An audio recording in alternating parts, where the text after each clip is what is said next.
Irina Bokova, bonjour. Bonjour.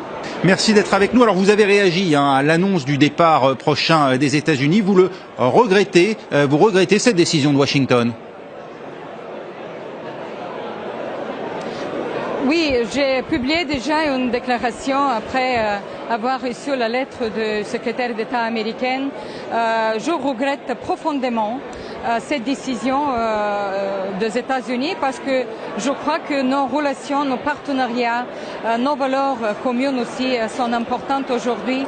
Dans un monde en plein changement, en mutation, notre travail pour la prévention de extrémisme violent, notre travail pour la protection du patrimoine, notre travail pour la liberté d'expression et la sécurité des journalistes et je peux continuer cette liste de notre mandat, de nos priorités de l'UNESCO aussi sont importantes pour le peuple américain. Et c'est pourquoi je ne vois pas comment nous pouvons être détachés, les États-Unis et l'UNESCO, comme j'ai dit, dans un monde globalisé, plein de challenges et plein de défis. J'ai passé le message qu'on a besoin des États-Unis si l'UNESCO est cette plateforme universelle pour débattre des questions qui sont dans notre agenda, pour trouver les solutions et aussi pour la prévention. Aujourd'hui, tout le monde parle de la prévention, du maintien de la paix et je crois que notre rôle, l'UNESCO, a été créé exactement pour prévenir des conflits, des guerres, de nouvelles guerres.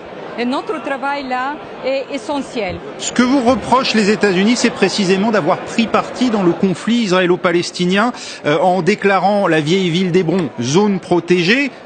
Vieille ville d'Hébron qui se trouve abritée notamment ce que les Israéliens considèrent être le tombeau des patriarches, les musulmans la mosquée d'Ibrahim, aussi d'avoir qualifié dans une résolution Israël de puissance occupante à Jérusalem.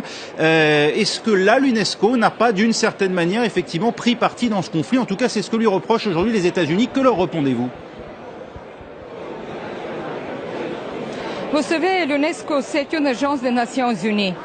C'est le multilatéralisme. Ce sont des pays qui prennent de telles décisions, soit ici à Paris, soit à New York, soit ailleurs, où il y a ces agences et ces institutions intergouvernementales.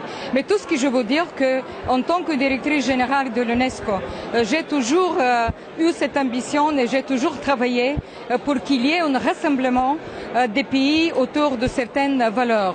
Et j'ai toujours aussi rappelé aux pays membres à quoi sert le patrimoine mondial, parce que le patrimoine mondial ne doit pas diviser les pays. Ça doit tout d'abord servir comme un lieu de dialogue, une raison de dialogue, parce qu'il y a trop de patrimoine à partager dans ce monde. Et c'est pourquoi, si on parle de Jérusalem, j'ai publié certaines déclarations en rappelant pourquoi Jérusalem, la vieille partie de Jérusalem, a été inscrite sur la liste du patrimoine mondial. C'est le lieu, je dirais, par excellence du partage des trois religions monothéistes, l'islam, le christianisme, le judaïsme. Et c'est pourquoi cette partie est tellement, je dirais, respectée par les trois religions et il faut que l'UNESCO soit là sur le partage, sur ce message des valeurs communes. Il faut aussi distinguer, à mon avis, tout ce que les décisions que les pays membres prennent en toute souveraineté, mais aussi tout ce que l'UNESCO nous faisons dans leur mandat qui est aussi, je crois, essentiel. Nous avons travaillé beaucoup sur la lutte contre l'antisémitisme et c'est très reconnu par les grandes associations de la communauté juive, soit ici à Paris, soit ailleurs dans le monde entier. Nous avons aussi travaillé beaucoup pour la protection et la préservation de la mémoire de la Shoah. J'ai développé des programmes substantiels ces dernières 8 ans et je crois que c'est aussi, il faut le noter. Oui, Irina Bokova, une dernière question très rapidement. L'UNESCO est actuellement engagée dans l'élection de celui ou celle qui vous succédera à la direction générale de cette agence. 2 candidats sont en tête actuellement. Ils sont arrivés à égalité au 3e tour de scrutin. Abdulaziz Al-Kawari, qui est donc l'ancien ministre qatarien de la Culture, et côté français, Audrey Azoulay. elle aussi ancienne ministre française de la Culture. Est-ce que vous, évidemment, vous ne pouvez pas émettre vous-même de souhait dans cette compétition, est-ce que vous souhaitez non moins qu'une femme éventuellement vous succède à terme à la tête de cette agence? Vous savez, c'est une question adressée au Conseil exécutif parce que moi je vote pas.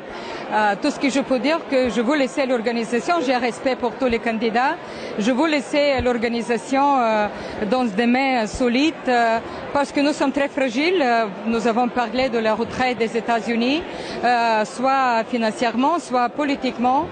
Il faut qu'il y ait un rassemblement des États membres, de la nouvelle direction, du nouveau directeur ou directrice générale, autour des mêmes valeurs que je crois j'ai travaillé pendant ces 8 ans, et c'est mon souhait que tout ce que j'ai fait continue avec la même conviction sur le multilatéralisme et sur l'impact que l'UNESCO peut faire dans un monde plein d'opportunités mais aussi très fragile.